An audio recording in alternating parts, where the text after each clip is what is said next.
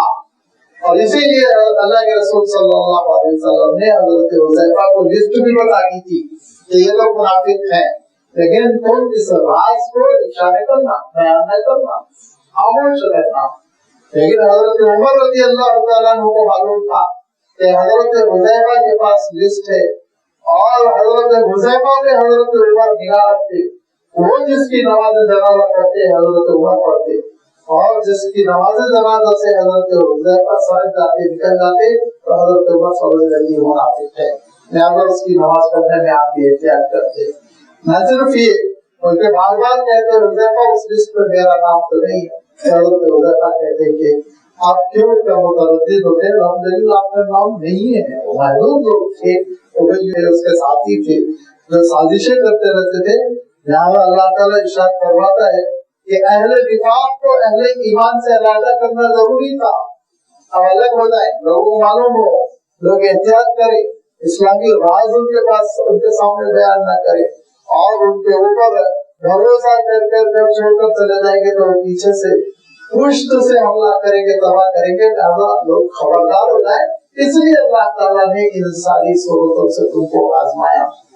ایک جانب تو دیکھیے اللہ تعالیٰ کی حکمت بھی ظاہر ہو گئی, دوسری جانب جو صحابہ کا دل ٹوٹا ہوا تھا کہ ہم سے اطاعت میں کسر رہ گئی, اور اس کی وجہ سے یہ شاید سزا ہو. اللہ تعالیٰ کو کہ سزا نہیں, آزمائش ہے, امتحان ہے, کبیرہ خاطر نہ ہو. یہ اللہ تعالیٰ کی حکمت ہے, ایک آزمائش سے تم کو گزارا گیا. لہٰذا تم ثابت قدم رہو. فآمنوا باللہ ورسولہ, اللہ اور اس کے رسول پر ایمان رکھو. اور ایمان کا تقاضا اللہ پر ایمان, اس کا تقاضا عبادت, رسول پر ایمان, اس کا تقاضا اطاعت. یہ آ گیا تمہاری زندگی میں تو پھر اس کے بعد ایک کامیابی تمہارے قدم چھوڑے گی. وَإِن تُؤْمِنُوا وَتَتَّقُوا فَلَكُمْ أَجْرٌ عَظِيمٌ, اور اگر تم یہ سچا ایمان رکھتے ہو, یہ ایمان جس کا میں نے اشارہ کیا کہ اللہ تعالیٰ پر ایمان عبادت کا تقاضا کرتا ہے, اللہ کے رسول پر ایمان اطاعت کا تقاضا کرتا ہے, ایسا پکا ایمان ہے اور تقویٰ ہے, تو تمہارے لیے اللہ تعالیٰ نے عظیم الشان اجر تیار کر رکھا ہے. یہ تنوین کے ساتھ ہے جس کو عربی میں نکرہ کہتے ہیں, اور نکرہ کے معنی ہوتے ہیں کہ بڑا مبہم ہے, عمومی بات ہے, بہت سارے اجر ملیں گے. اجر دنیا میں بھی ملا, اللہ تعالیٰ نے ایک نہیں, دو نہیں, تین تقریباً 3 بر اعظموں پر اللہ تعالیٰ نے صحابہ کے لیے مسخر کر دیا. 3 تقریباً ایشیا, افریقہ, یورپ کا ایک حصہ, سوچا اتنی بڑی مملکت اللہ تعالیٰ نے صحابہ کو عنایت فرمائی. اور دوسری جانب آخرت کا مقام, آخرت کی سرخروئی, آخرت کی کامیابی, جو اصل اہل ایمان کا ٹارگٹ ہوتا ہے, اصل مقصد ہوتا ہے. تو فرمایا کہ اللہ کا اجر متعدد اقسام کا ہے, نیک نامی الگ, محبت الگ, شہرت الگ, عہدے الگ, دنیا الگ, ساری چیزیں اللہ تعالیٰ نے عنایت فرمائی. اور پھر آخرت کی کامیابی, آخرت کا اجر. وَإِن تُؤْمِنُوا, اگر یہ ایمان ہے پختہ اور تقویٰ ہے اور عمل صالح ہے, اللہ تعالیٰ کی فرما برداری ہے, اس کے رسول کی فرما برداری ہے, اطاعت ہے, تو پھر یاد رکھو تمہارے لیے بہت زبردست سے کہا جائے. وَلَا يَحْسَبَنَّ الَّذِينَ يَبْخَلُونَ بِمَا آتَاهُمُ اللَّهُ مِنْ فَضْلِهِ هُوَ خَيْرًا لَهُمْ. ایمان اور کفر کے درمیان بانٹنے والی چیز نماز ہے. اللہ تعالیٰ نے ارشاد فرمایا اقیموا الصلاۃ ولا تکونوا من المشرکین. نماز پڑھ رہے ہو تو آپ صلی اللہ علیہ وسلم فرماتے تھے لائن ہے کھینچی ہوئی, نماز ہے تو کفر نہیں, نماز نہیں ہے تو کفر ہے. الحمدللہ قرآن مجید بھی کلیئر ہے اس سلسلے میں, اور آپ صلی اللہ علیہ وسلم کے ارشادات بھی. اور ایمان اور نفاق کے درمیان لائن کھینچنے والی چیز انفاق ہے, خرچ کرنا. اگر پکا ایمان نہیں ہے, ایمان میں کمزوری ہے, تو پھر جیب مسلمان نہیں ہوتی. کبھی خرچ کرنے پر انسان آمادہ نہیں ہوتا. یہ نفاق کی علامتیں ہیں. منافقین نے اللہ کے رسول صلی اللہ علیہ وسلم کو دھوکہ دیا, غزوہ احد میں بگڑا ہو گئے. پھر آگے چل کر غزوہ تبوک کے سلسلے میں تو ان کا مکروہ چہرہ نکھر کر آ گیا, کھل کر سامنے آ گیا. پھر وہ مسجد زرار کا مسئلہ ہوا, اس کو اللہ کے حکم سے منعقد کیا گیا. ان ساری چیزوں میں آپ تاریخ اور آپ صلی اللہ علیہ وسلم کے زمانے کی تاریخ, خاص طور پر سیرت, یہ اٹھا کر آپ پڑھیے. یہ ہمیشہ ان منافقین کا رویہ رہا کہ نہ صرف خرچ نہ کرنا بلکہ خرچ کرنے والوں پر شدید تنقید ہی نہیں, مذاق اڑانا, دلگی کرنا, بیوقوف سمجھنا, جملے کسنا. یہ پوری تفصیل انشاءاللہ قرآن پاک میں اللہ تعالیٰ نے خود بیان فرمائی. سورۃ التوبہ میں ساری تفصیل موجود ہے. فرمایا دیکھو, میں نے عرض کیا تھا کفر اور ایمان کے درمیان لائن کھینچنے والی چیز نماز ہے. نمازی ہے تو اس کے معنی دیوار ہے آپ کے پاس. اور نفاق اور ایمان کے درمیان خط فاصل انفاق ہے, اللہ تعالیٰ کی راہ میں خرچ کرنا. اللہ تعالیٰ ارشاد فرماتا ہے جو خرچ نہیں کرتا, وہ جو بخل کرتا ہے, جس کو اردو میں کنجوسی کہتے ہیں, پیسے بچا بچا کے رکھتا ہے. اور کے سلسلے میں کہ چونکہ جنگ احد میں منافقین کا بڑا کردار تھا نا, انہوں نے بہت تکلیف پہنچائی تھی, لہذا اسی علامت میں نمایاں کر دیا. سمجھ لو کون منافق ہے. وَلَا يَحْسَبَنَّ الَّذِينَ يَبْخَلُونَ بِمَا آتَاهُمُ اللَّهُ مِنْ فَضْلِهِ, نہ سمجھو ان کو, نہ گمان کرو ان لوگوں کے بارے میں جو بخل کر رہے ہیں, بچا بچا کے رکھ رہے ہیں جو کچھ اللہ نے عنایت فرمایا اپنے فضل سے, کہ ہوا خیر لہو, وہ بچت, وہ سیونگ ان کے لیے بہتر ہے. میں ہمیشہ عرض کرتا ہوں اور میں اپنے الفاظ کا ذمہ دار بھی ہوں, فتوے کی زبان میں نہیں عرض کرتا ہوں, فکر کی زبان میں عرض کرتا ہوں کہ اسلام میں اللہ تعالیٰ نے انفاق کو پسند فرمایا, انفاق کو اللہ تعالیٰ نے زیادہ پسند نہیں فرمایا. یہ نہیں کہتا ناجائز ہے, حرام ہے, مکروہ ہے, تحریمی ہے, تنزیہ ہے, سب فقہی الفاظ نہیں, لیکن اپریشیٹ نہیں فرمایا اللہ تعالیٰ نے. انفاق روکنا, صرف کرنا ضرورت تو کر لیجیے, لیکن بہرحال نہ صحابہ کا مزاج تھا, نہ اللہ کے رسول کا, نہ قرآن پاک میں کہیں اس کی تاکید ہے. بچا کے رکھو, تم تمہاری ضرورت کے موقع پہ کام آئے گا. ہیلتھ انشورنس کرو, لائف انشورنس کرو, ہے قرآن پاک میں, حدیث میں ہے, کہیں خرچ کر دو, مصیبت آئے گی اللہ تعالیٰ کام آئے گا. اب تم ذرا مجبور ہے, دل تھوڑا کمزور ہے, رکھ لو اٹھا کر, لیکن اگر وقت رہے بہت سے خاص مقدار اور خاص مدت کے بعد زکات دینا تم پر فرض ہے, اس میں جلدی تم نہیں مانگ سکتے. لہذا اس حقیقت کو سمجھنے کے بعد آپ اس آیت کو سمجھیے کہ جو بخل کر رہے ہیں, بخل کیا ہے میں اس کی تھوڑی وضاحت کر دوں گا. جو بخیل بنے ہوئے ہیں وہ یہ نہ سمجھے بما آتاہم اللہ من فضلہ, اللہ نے جو ان کو اپنا فضل عنایت کیا تھا, تمہارا نہیں تھا, تمہاری ذہانت کا نتیجہ نہیں تھا, تمہارے ٹیلنٹ کا نتیجہ نہیں تھا. دیکھ لو تم تمہارے آس پاس میں کوئی تم سے کہیں زیادہ ذہین, کوالیفائڈ, ٹیلنٹڈ ہوگا, لیکن تمہارے مقابلے میں بہت غریب ہوگا. تو معلوم یہ ہوا انسان کو غرور نہیں ہونا چاہیے. میری لیاقتوں کا نتیجہ ہے, ہرگز نہیں. یہ قارون کا نظریہ تھا جس کو اللہ تعالیٰ نے زمین پر خسا دیا تھا. انما تمہارا علم مہندی, میرے علم کا نتیجہ, میری حسن تدبیر کا نتیجہ, ہرگز نہیں. یہ اللہ کا فضل ہے, کسی کو دے کر آزماتا ہے, کسی کو بغیر دیے آزماتا ہے.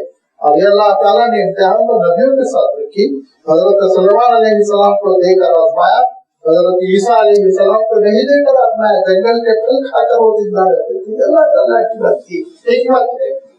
لہذا اللہ تعالیٰ ارشاد فرماتا ہے کہ بما آتاہم اللہ من فضلہ, اللہ نے اپنے فضل سے جو عنایت فرمایا اس کو بچا بچا کر رکھنے والے یہ نہ سمجھے وہ خیر لہم کہ یہ سرمایہ کے لیے بہت بہتر ہے, کام بنانے والا ہے. تو کوئی کام بنانے والا نہیں ہے. بل وہ شر لہم, یہ ان کے لیے مصیبت ہے, وبال ہے, مصیبت ہے, وبال ہے. اور اس وبال کی تصویریں, اس وبال کی بھوگول کی تصویریں کلیئر پکچر ہم دنیا میں دیکھتے ہیں. جب گھر کا وارث مرتا ہے, جب گھر کا بڑا مرتا ہے, پولیس مرتا ہے, وارثین تو لڑتے ہیں آپس میں, جو بنٹوارے ہوتے ہیں, محبت کی جگہ نفرتیں پیدا ہوتی ہیں، اتنا مجھے ملنا چاہیے، اتنا مجھے ملنا چاہیے، بھائی بہن کا نہیں رہ جاتا، بہن بھائی کی نہیں رہ جاتی، اور بھائی بہن چلیے چھوڑی دیجیے، ماں کی اولاد سے، اولاد کی ماں سے لڑائیاں ہوتی ہیں، کوٹ کر کے جاتے ہیں چند ٹکوں کے لیے، چند گز زمین کے لیے، تو اس کو تم سے بہت بڑا کارنامہ چھوڑ کر وہی دینی تربیت کرتے، اخلاقیات دیتے، ایمان دیتے، توکل دیتے، صبر دیتے، اللہ کے رسول صلی اللہ علیہ وسلم سے محبت دیتے، تمہارے لیے ایسا ثواب بنتے ہو، قدم قدم پر تمہارے مقام کی بلندی کا ذریعہ بنتے ہیں۔ لیکن انسان کی مینٹلٹی بل وہ شر لہم، سیدھا سیدھا اللہ تعالیٰ ارشاد فرما رہا ہے، اور الفاظ اتنے آسان ہیں کہ آپ اپنی زبان میں سمجھ لیں گے، بل وہ شر لہم، یہ بچا بچا کے رکھنا تمہارے لیے وبال ہے، شر ہے، مصیبت ہے۔ سَيُطَوَّقُونَ مَا بَخِلُوا بِهِ يَوْمَ الْقِيَامَةِ، اور جو کچھ بخل کر رہے ہیں وہ قیامت کے دن گلے کا ٹوپ بن جائے گا، اور پھر گلے میں جو ڈالا ہوتا ہے پھندا، یہ گلے کا پھندا بن جائے گا، مصیبت ہو جائے گی۔ تو دیکھیے یہاں پہ دو تین چیزیں کی میں وضاحت کر دوں، ایک بخل، اردو میں بھی الفاظ استعمال کرتے ہیں لیکن ہم زیادہ پھر اردو میں کنجوسی کہتے ہیں، اور ایک لفظ آیا ہے شح، اس کو ہم ہرس کہتے ہیں، لالچی پر اردو میں، وہ لفظ یہاں نہیں ہے اسی لیے میں اس لفظ کو نہیں چھیڑتا ہوں، اگرچہ کوئی قرآن مجید میں دوسرے مقامات پر آیا، انشاءاللہ اس کی وضاحت آتی رہے گی۔ یہاں لفظ بخل آیا ہے، بخیل بخل کس کو کہتے ہیں؟ بخیل کس کو کہتے ہیں یا بخل کی جو صفت ہے وہ کس کو کہتے ہیں؟ یاد رکھیے، مال جب اللہ کے اور اللہ کے بندوں کے حقوق کی ادائیگی میں آگے آتا ہے تو وہ بخیل ہے، وہ بخیل ہے خطب کے ساتھ۔ کیوں؟ اس لیے کہ دیکھیے مالی پوزیشن الگ ہوتی ہے نا، ایک لاکھ کی آمدنی ماہانہ 1 لاکھ ہے، ایک سال کی آمدنی 10 لاکھ ہے، ایک سال کی آمدنی ہو سکتا ہے 1 کروڑ، اللہ سب کو عنایت کرنا چاہیے، پوزیشن الگ ہوتی ہے۔ تو اب معلوم یہ ہوا کہ کتنا خرچ کرنے والے کو آپ بخیل کہیں گے، کتنا خرچ نہیں کرنے والے کو آپ فیاض کہیں گے، سخی کہیں گے، یہ فیصلہ کرنا مشکل ہے۔ لہٰذا ایک ہی حقیقت کو مفسرین نے فرمایا، یاد رکھو کہ جو حقوق اللہ ہے، جو حقوق العباد ہے، وہ ادائیگی میں مال کی محبت آڑے آ رہی ہے، وہ ادا نہیں ہو رہے ہیں تو یہ صاحب بخیل ہے، ان کے اوپر آپ بخیل کا فتویٰ لگا سکتے ہیں۔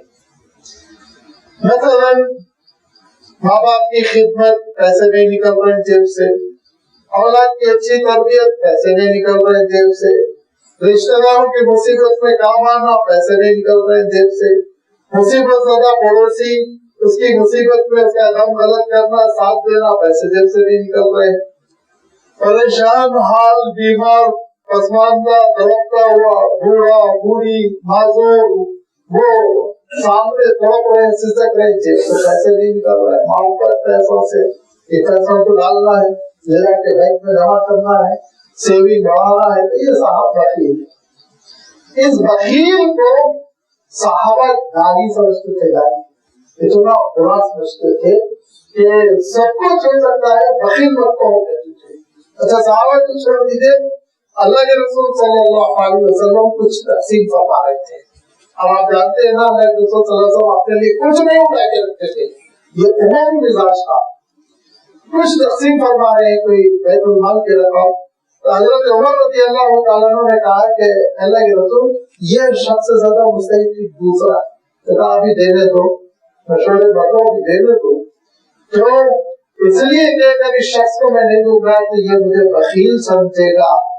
اور اس کے بعد آپ صلی اللہ علیہ وسلم نے جو نفی فرمائی نا، وہ نفی کے جو الفاظ ہیں، جو آپ صلی اللہ علیہ وسلم نے تردید فرمائی، اس کے جو الفاظ ہے وہ اللہ کے رسول صلی اللہ علیہ وسلم کو جو جواب کلیم ملے تھے نا، فصاحت اعلیٰ درجے کی اللہ کے رسول کو اللہ کی جانب سے عطا ہوئی تھی، اس کی ایک دلیل ہے، اس کا ایک نمونہ ہے۔ آپ صلی اللہ علیہ وسلم ارشاد فرماتے ہیں، میرے سامنے دو سچویشن ہے، بخاری شریف کی حدیث ہے اور کئی کتابوں میں آپ کو ملے گی، اور وہ میرے سامنے دو چوائس ہے، ایک تو میں اس کا ہاتھ روک لوں اور مجھے کہہ کے چلا جائے بخیل، یا پھر یہ کہ میں اس کو دے دوں، اگرچہ کہ اتنا مستحق نہیں ہے جتنا تم جس کے بارے میں مشورہ دے رہے ہو وہ مستحق ہے، لیکن یہ اس کو میں دے دوں اور اس کے منہ سے بخل کا لفظ نہ نکلے، یہ تو میں دوسرے کو اپناتا ہوں کیونکہ لست ببخیل فرما، بخیل نے فرما، باخل اور بخیل میں فرق ہوتا ہے عربی کے اعتبار سے، عربی کے اعتبار سے قتیل اور قاتل میں فرق ہوتا ہے، عربی کے اعتبار سے جریح جارح میں فرق ہوتا ہے۔ باخل کبھی ایک آدھ مرتبہ بخل کر دینے کو کہتے ہیں، بخیل پیشہ ور صبح سے شام تک بخیل رہتا ہے، جس کی صفت ہوئی، جس کی کوالٹی ہوئی، ہمیشہ بخل کرتا رہتا ہے، اس کو بخیل کہتے ہیں۔ ایک آدھ بار کر گیا تو باخل کہتے ہیں۔ لہٰذا آپ صلی اللہ علیہ وسلم نے فرمایا لست بباخل، میں زندگی میں ایک مرتبہ بھی بخل کرنے والا نہیں ہوں، بخل مجھے چھو کے نہیں گیا ہے، لہٰذا میں اس کو دیکھ کر اس کا منہ بند کرنا چاہتا ہوں، یہ تہمت بخل بھی نہ لگے مجھ پر، اتنا ناپسند فرمایا اللہ کے رسول صلی اللہ علیہ وسلم نے۔ ارے قافلہ آیا اور اللہ کے رسول صلی اللہ علیہ وسلم نے حالات معلوم کیے اور کہا تمہارے سردار کون ہے؟ تو کہا اللہ کے رسول سو کوئی نام دیا گیا، کیسے اچھے ہیں، دیندار ہے، اہل تقویٰ ہے۔ کہا سب ٹھیک ٹھاک ہے، خوب نمازیں پڑھتے ہیں، مگر وہ بخیل ہے۔ کہا لیکن وہ بخیل ہے، تو آپ صلی اللہ علیہ وسلم نے جواب دیا کہ ایو دائن ادوا من البخل، بخل سے بڑھ کے کون سا مرض ہوگا؟